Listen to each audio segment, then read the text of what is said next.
Bersukacita? Amin. Amin. Siapa yang bersukacita angkat tangannya di hadapan Tuhan. Diberkatilah kita semua yang mengangkat tangan kepada Tuhan, karena kita tahu ketika kita datang kepada Tuhan ada kuasa yang mengalir, ada kuasa yang ada hadir bersama-sama dengan kita saat hari ini. Oleh sebab itu, biarlah seluruh keberadaan kita adalah hari ini karena Tuhan. Hidup kita hari ini ada, kuat, sehat, itu semua oleh karena kasih Tuhan, karena kebaikan Tuhan. Kita katakan hari ini, Yesusku baik. Yesus baik. Iya, haleluya. Yesus kita adalah Yesus yang begitu baik dalam setiap kehidupan kita. Kita sama-sama untuk kita mendengar firman Tuhan. Sudah siap diberkati dengan firman Tuhan hari ini? Haleluya, amin. Cuma 1-2 orang aja yang berbicara amin. Haleluya. Kita sama-sama membuka di dalam Yeremia pasalnya yang ke-17.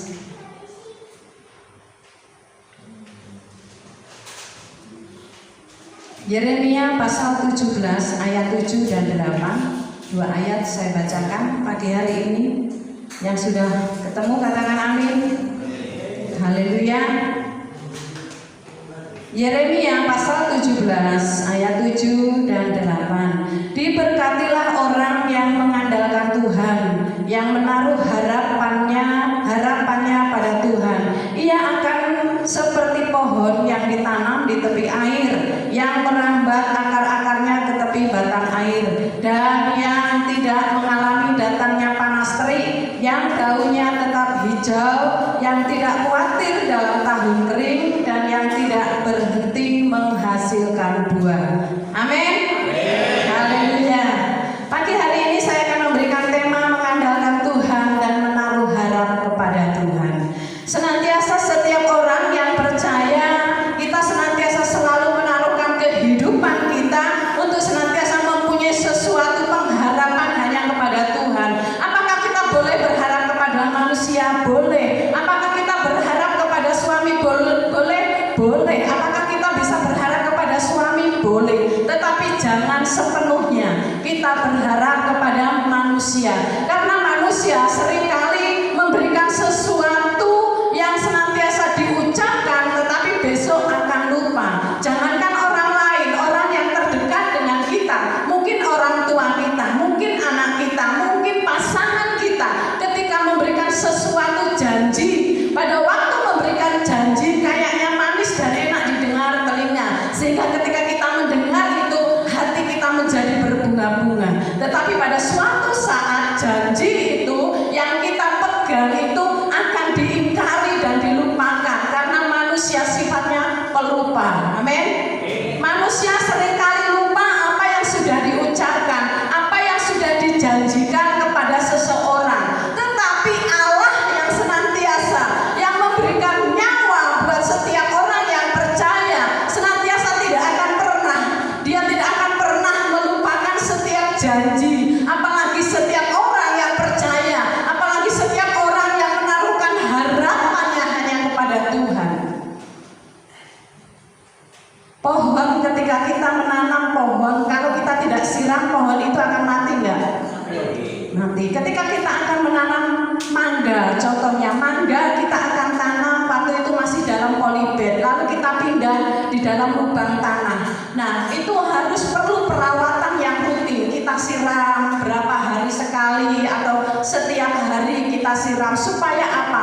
Ada sesuatu yang masuk dan menyerap pada akar-akar pohon mangga itu. Ketika air sudah masuk ke dalam akarnya, maka ada sesuatu kehidupan yang diterima oleh akar mangga itu. Tetapi ketika air tidak diterima dan kita biarkan, kita tanam begitu saja, otomatis mangga itu tidak akan bertumbuh, tetapi akan menjadi layu dan mati. Begitu juga Yesus sebagai air kehidupan bagi orang percaya. Dia memberikan sesuatu kehidupan bagi setiap orang yang mengandalkan dalam setiap kehidupan kita, di dalam setiap langkah perjalanan hidup kita. Dia adalah sebagai air yang senantiasa memberikan sesuatu kekuatan, dan dia Allah yang senantiasa memberkati setiap orang-orang yang menaruh dan mengandalkan Tuhan di dalam setiap kehidupannya. Saya mempunyai pohon kopi ya. Kalau di sana itu sebutannya kopi coklat yang bulat-bulat gitu ya. Buahnya sangat lebat sekali dan nggak pernah mengalami kekeringan, dan buah itu tidak pernah telat, selalu buah terus. Karena apa? Dia ditanam di dekat kamar mandi. Ketika air dibuang di situ, aliran air itu masuk ke tempat akar-akar kopi itu. Nah, ketika saya perhatikan gitu ya, pohonnya gitu lebat, terus buahnya juga banyak, bunga-bunganya juga banyak, dan tak pernah mengalami musim panas. Ketika musim kemarau berjalan 3 bulan gitu, saya melihat masih ada airnya, padahal sumurnya kering gitu. Sumurnya kering, tetapi setiap mandi pasti ada air karena mencari air untuk mandi di situ.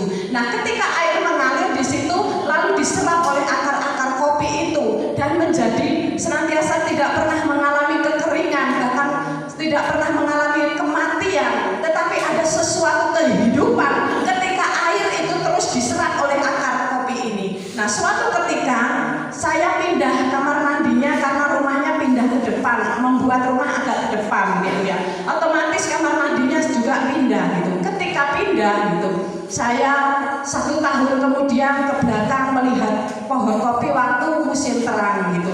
Saya lihat daunnya mulai kuning-kuning gitu, buahnya mulai rontok gitu, apalagi bunga-bunga mulai berguguran gitu, tidak jadi buah gitu. Saya perhatikan, lalu saya tinggal gitu. Lalu beberapa hari saya tengok lagi, pohonnya sudah habis, pohonnya sudah rontok semua. Dan ketika saya lihat gitu, saya perhatikan gitu, ternyata lama-lama pohon ini menjadi mati. Karena apa? Karena sudah tidak ada air yang mengalir pada akar itu. Ketika kita tahu bahwa Yesus adalah air kehidupan dalam setiap kehidupan kita, maka kita dikatakan kita ini adalah orang-orang yang seperti pohon yang ditanam di tepi aliran air, yang merambat akar-akarnya ke tepi batang air, dan yang tidak mengalami datangnya panas terik, dan daunnya tetap hijau, yang tidak khawatir dalam tahun kering, dan yang tidak berhenti menghasilkan buah. Apakah kita sudah menghasilkan buah? Haleluya. Ketika kita mengalami sesuatu terjadi dalam setiap kehidupan, seperti musim panas datang, ketika kita mengalami sesuatu tantangan, ketika masalah datang, ketika problema datang, ketika kekurangan datang dalam diri kita, kita dikatakan orang-orang yang seperti ditanam di tepi aliran air itu tadi, akarnya yang senantiasa terus merambat kemana-mana dan mencari kehidupan dengan air tersebut. Ketika masalah datang, ketika kita memiliki ada sesuatu air yang hidup dalam diri kita, yaitu Allah sendiri, yaitu Yesus sendiri yang sudah ada di dalam pribadi kita, yang tinggal di dalam kehidupan kita, maka itu menjadikan sesuatu kekuatan dalam diri kita. Masalah boleh datang, kekurangan boleh datang, sakit penyakit boleh datang di dalam hidup kita, tetapi ketika kita menaruhkan firman, menaruhkan Tuhan dalam diri kita, ada sesuatu kekuatan yang baru dalam diri kita. Amin. Haleluya. Biarlah kita senantiasa seperti pohon ini yang ditanam di tepi aliran air. Lalu bagaimana kita bisa seperti pohon yang ditanam di tepi air? Bagaimana caranya? Yang pertama adalah hidup mengandalkan Tuhan. Hidup mengandalkan Tuhan. Ketika kita hidup mengandalkan Tuhan, yang berarti bahwa kita itu hanya bertumpu kepada Tuhan. Hidup kita hanya melekat kepada Tuhan. Hidup kita hanya senantiasa dekat dengan Tuhan. Mempunyai hidup yang mengandalkan Tuhan. Hidup yang senantiasa dekat dengan Tuhan. Hidup dalam segala sesuatu, dalam segala kekhawatiran, dalam segala masalah, dalam sesuatu yang terjadi dalam hidup kita. Ketika kita menaruhkan dan mengandalkan Tuhan dalam diri kita, maka kita tahu bahwa kekuatan Tuhanlah yang menuntun kita dan membawa setiap kehidupan kita. Haleluya.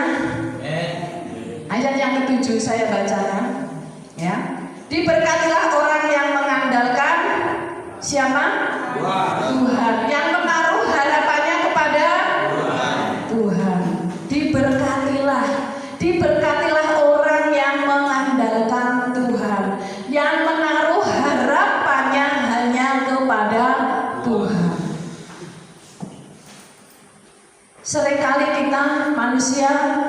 Kita seringkali mengandalkan kekuatan kita, seringkali kita mengandalkan hikmat kita. Tetapi ketika kita mulai terbentur sesuatu yang tidak bisa kita selesaikan, tidak bisa kita jalankan, baru kita menyadari bahwa kita adalah orang-orang yang penuh dengan keterbatasan dan kekurangan di hadapan Tuhan. Tetapi ketika kita menaruhkan Tuhan dan kita percaya kepada Tuhan, maka kasih Tuhanlah yang akan menuntun dan memelihara setiap kehidupan kita. Lalu bagaimana dengan orang yang tidak pernah mengandalkan Tuhan? Kita akan baca ayatnya yang kelima. Beginilah firman Tuhan, terkutuklah orang yang mengandalkan manusia, yang mengandalkan kekuatannya sendiri dan yang hatinya menjauh daripada Tuhan. Terkutuklah orang yang mengandalkan kekuatannya sendiri. Kekuatan kita itu terbatas. Kekuatan kita itu nggak ada apa-apanya. Makanya jangan kita sombong dengan kekuatan kita ketika kita masih muda. Setelah kita tua tak berdaya, kita membutuhkan orang lain. Ketika masih muda kita tidak perlu membutuhkan orang lain, apalagi memerlukan Tuhan dalam diri kita. Tetapi ketika kita mulai renta, kita tidak bisa berbuat apa-apa, kita mulai menyadari bahwa aku adalah orang yang membutuhkan Tuhan. Aku adalah orang yang membutuhkan sesama dalam setiap kehidupan kita. Oleh sebab itu biarlah kita belajar untuk senantiasa terus menaruhkan Tuhan dalam hati kita, mengandalkan Tuhan di dalam setiap langkah kehidupan kita. Karena ketika kita mulai menaruhkan kekuatan kita sendiri, firman Tuhan mengatakan bahwa terkutuklah orang yang mengandalkan kekuatannya sendiri. Janganlah sampai kita mendapatkan hal yang seperti itu, tetapi kita menaruhkan hati dan kita menaruhkan seluruh kekuatan kita dan mengandalkan Tuhan dalam setiap langkah kehidupan kita. Hidup yang bertumpu kepada Tuhan, hidup yang selalu mengandalkan Tuhan. Dialah setiap kita yang ada di tempat ini dalam keadaan apapun, yang kita tetap mengandalkan Tuhan. Dalam situasi seperti ini kita tidak bisa berbuat apa-apa. Kita datang kepada Tuhan, kita datang dengan doa kita datang dengan jeritan kita. Biarlah Indonesia semakin dipulihkan oleh Tuhan. Dengan adanya COVID-19 ini, Tuhan semakin menunjukkan pekerjaan dan kuasanya di tengah-tengah bangsa kita. Dan orang percaya senantiasa semakin mendekat kepada Tuhan, mencari Tuhan dan mengandalkan Tuhan. Dengan datangnya COVID, manusia mulai bingung, manusia mulai takut, manusia mulai tidak bisa berbuat apa-apa lagi. Yang tadinya banyak hartanya, yang tadinya banyak kekuatannya, banyak kekuasaannya, tetapi dengan terjadinya sesuatu itu di tengah-tengah bangsa kita, kita tidak bisa berbuat apa-apa selain kita mengandalkan Tuhan, selain kita hanya bisa bertumpu kepada Tuhan, bergantung kepada Tuhan, bersandar hanya kepada Tuhan. Karena hanya satu kekuatan kita adalah Tuhan dalam diri kita. Haleluya. Yang selanjutnya adalah bagaimana kita bisa seperti pohon yang ditanam di tepi aliran air. Yang kedua adalah hidup menaruh harapan kepada Tuhan. Hidup menaruh harapan kepada Tuhan. Harapan kita pengen keluar dari tempat ini. Harapan kita ingin cepat-cepat bebas dari tempat ini. Tetapi tanya Tuhan, apa visi Tuhan buat saudara di tempat ini? Tanya Tuhan, apa visinya Tuhan buat kita di tempat ini? Apakah visi Tuhan sudah kita jalankan dalam setiap pribadi kita? Ketika kita berjalan terus dan kita senantiasa ada di tempat ini, kita merenung dan kita berdoa, Tuhan, apa misimu buat aku di tempat ini? Kerjakan dan lakukan itu. Ketika kita belum melakukan misi Tuhan, maka kita akan tetap di sini. Tetapi ketika kita sudah melakukan misinya Tuhan, pekerjaan Tuhan yang senantiasa Tuhan taruh masing-masing di dalam pribadi kita, apa yang Tuhan percayakan dalam diri kita, senantiasa kita boleh senantiasa melakukan dan mengerjakannya. Kalau kita belum mengerjakan dan kita belum menyelesaikan misi Tuhan masing-masing dalam diri kita, jangan ingin bebas dulu dari tempat ini. Tanya Tuhan. Tanya Tuhan dan renungkan setiap kehidupan kita di hadapan Tuhan. Apa misi Tuhan buat saya? Apa misi Tuhan sampai Tuhan menaruhkan saya di tempat ini? Keluarga aku menaruhkan di tempat tempat ini, apa misi Tuhan buat kita.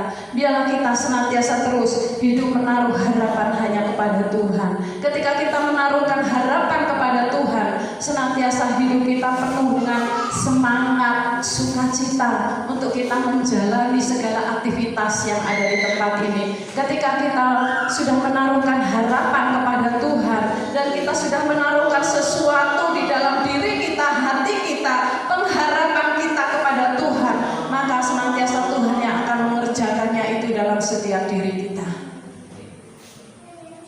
Saya pernah ketika ada pasien di tempat ini mengatakan, kapan saya bebas dari tempat ini? Saya ingin seperti orang-orang yang lainnya berdoa. Saya tidak bisa beri jawaban, Bapak Sugiarto pun kamu datang juga nggak bisa kasih jawaban. Tanya sama Tuhan. Kalau Tuhan mau kamu jadi hambanya, kamu akan dipakai oleh Tuhan. Sampai ke luar negeri pun Tuhan akan kerjakan dan lakukan. Amin.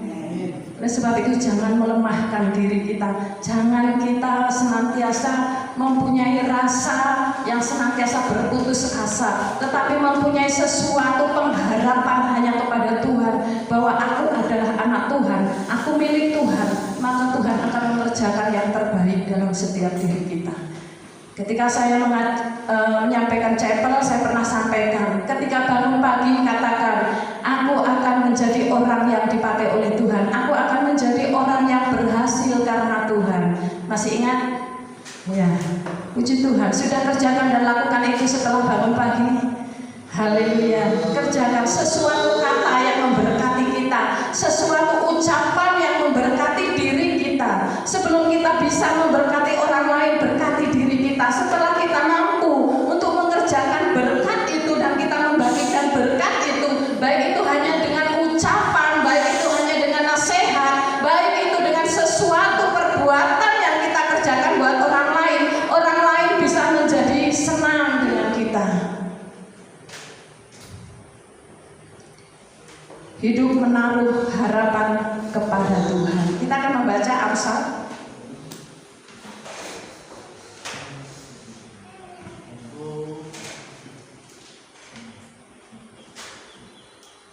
Amsal ya pasal 23 ayatnya yang ke-18.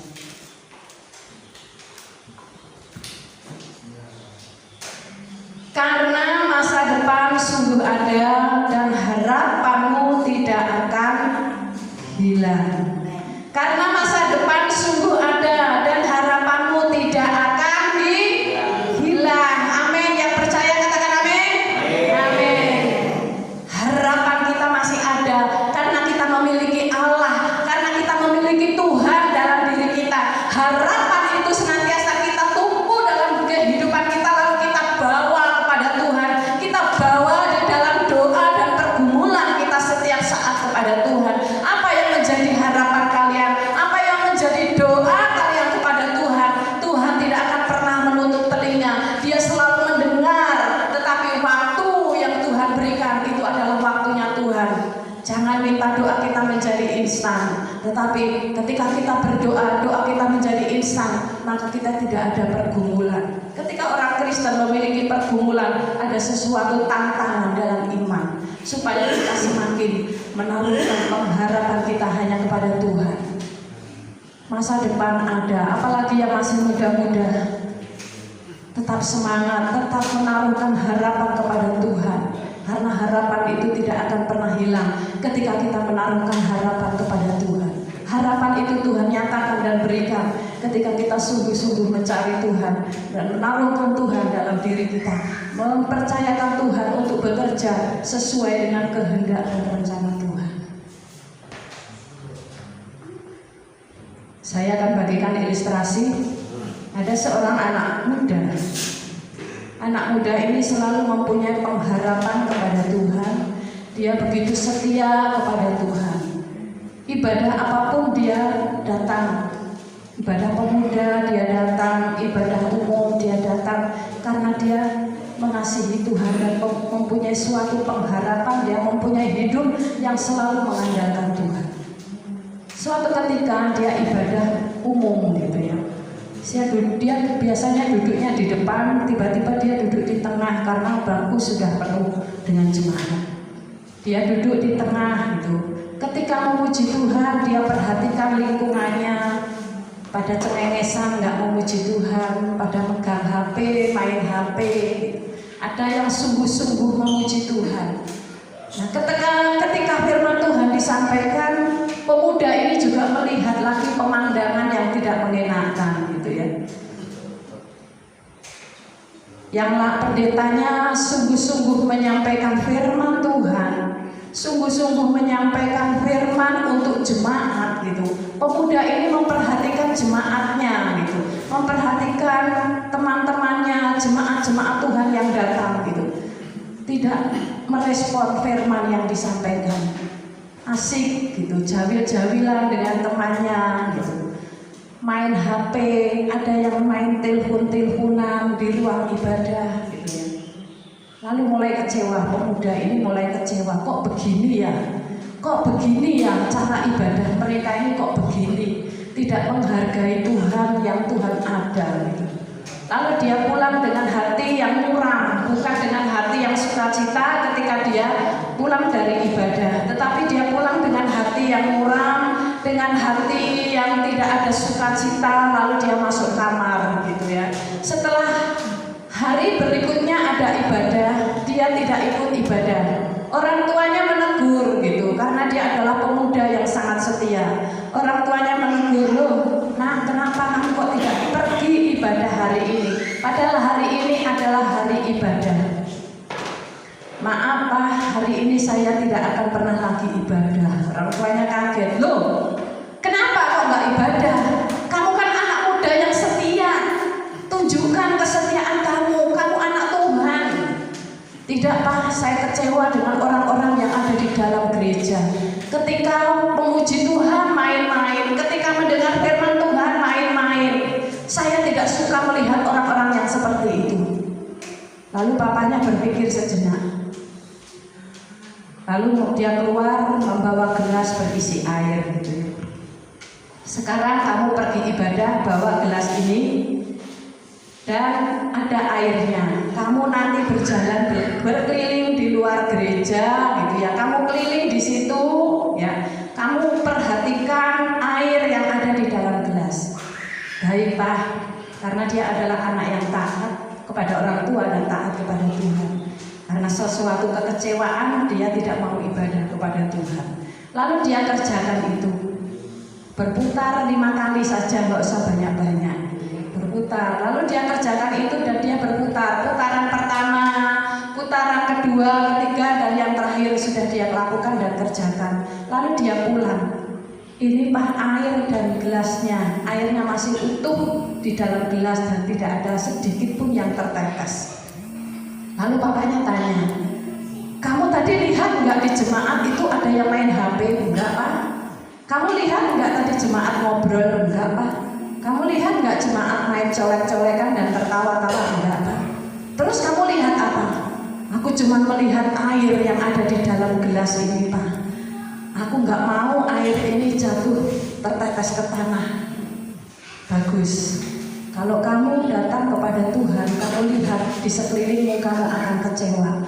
Fokuskan dirimu, fokuskan hatimu kepada Tuhan. Jangan kamu lihat kanan kirimu yang main HP. Kalau kamu nggak main HP, berarti kamu memfokuskan diri kepada Tuhan. Hatimu terfokus kepada Tuhan seperti kamu waktu membawa gelas berisi air. Kamu fokus, matamu fokus, hatimu fokus kepada air yang ada di dalam gelas. Lalu dia merenung, benar juga kata-kata Bapa.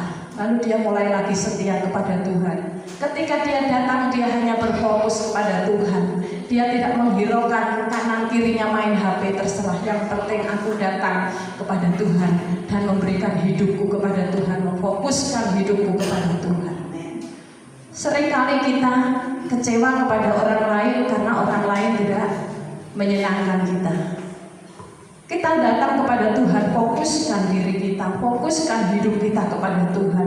Untuk kita senantiasa menaruh pengharapan kita, untuk menaruh sesuatu yang baik dalam diri kita. Karena masa depan kita itu bersama dengan Tuhan. Ketika kita sudah tahu masa depan itu ada dalam diri kita, maka jangan kita kita senantiasa jauh daripada Tuhan. Karena masa depan orang percaya itu ada di tangannya Tuhan. Ketika kita berdoa dan berdoa kepada Tuhan, masa depan itu akan Tuhan kerjakan dan berikan dalam setiap kehidupan kita. Amin. Yang ketiga, hidup selalu percaya kepada Tuhan.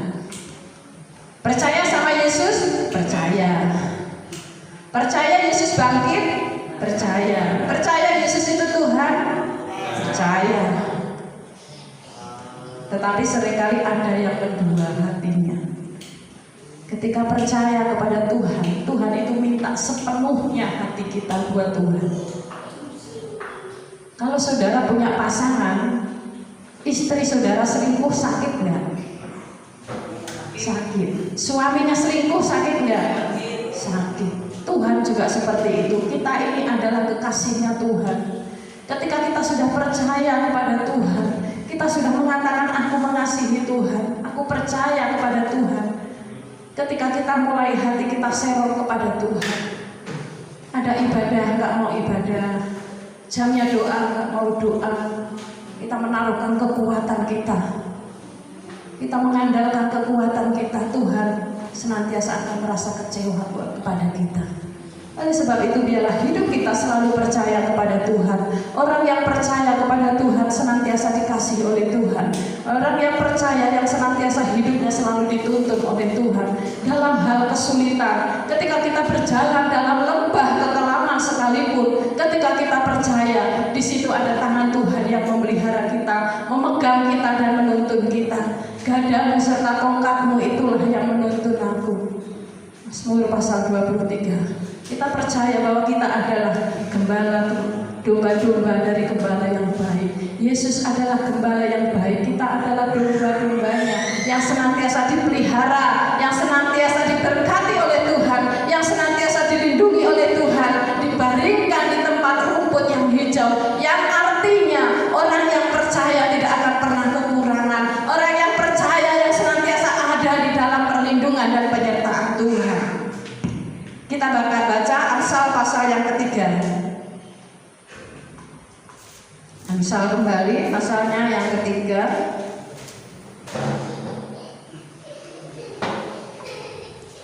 Ayat 5 dan 6. Amsal 3 ayatnya yang ke-5 dan 6. Percayalah kepada Tuhan dengan segenap hatimu dan janganlah bersandar kepada pengertianmu sendiri. Akuilah Dia dalam segala lakumu, maka Ia akan meluruskan jalanmu. Amin. Percayalah kepada Tuhan. Aku ya wis percaya loh. Aku ya percaya Yesus itu Tuhan. Tetapi seringkali kita mengandalkan kekuatan, mengandalkan apa yang kita punya, mengandalkan apa yang kita miliki. Semuanya itu akan berlalu dalam sekejap. Tetapi ketika kita menaruhkan Tuhan dalam diri kita, kekuatan Tuhan itu ada menyertai. Ketika Ayub memiliki semuanya, anak yang cantik, istri yang cantik, harta yang melimpah, dikatakan orang yang terkaya, dalam waktu 1 hari diambil semuanya. Tetapi Ayub mempunyai sesuatu hati yang mengasihi Tuhan, taat kepada Tuhan, percaya kepada Tuhan, karena yang dia terima itu adalah berasal dari Tuhan. Kalau Tuhan ambil, ya karena itu adalah asalnya dari Tuhan. Kekuatan kita, kesehatan kita asalnya daripada Tuhan. Oleh sebab itu jangan kita senantiasa mengandalkan kekuatan kita, tetapi kita menaruh seluruh kehidupan kita untuk senantiasa terus percaya, melangkah selangkah demi selangkah untuk menuju kehidupan kita, hari depan yang penuh harapan itu, untuk senantiasa terus maju dan jangan terus mundur. Masalah boleh datang, jangan kita mundur, tetapi mari kita maju bersama. Mari kita bergandengan tangan, saling mendukung satu dengan yang lainnya, saling mendoakan satu dengan yang lainnya. Kalau mengingat namanya, sebut namanya. Karena dengan kekuatan doa itu senantiasa orang-orang yang kita doakan, kita dengan percaya kepada Tuhan, maka doa itu akan didengar dan dikabulkan oleh Tuhan. Nah, biarlah kita senantiasa menjadi pohon yang ditanam di tepi aliran air. Artinya bahwa kita adalah orang yang percaya memiliki air kehidupan dalam diri kita, yaitu Yesus yang sudah menjadi air yang menyejukkan, yang memberikan kehidupan buat kita masing-masing. Amin. Buat firman Tuhan.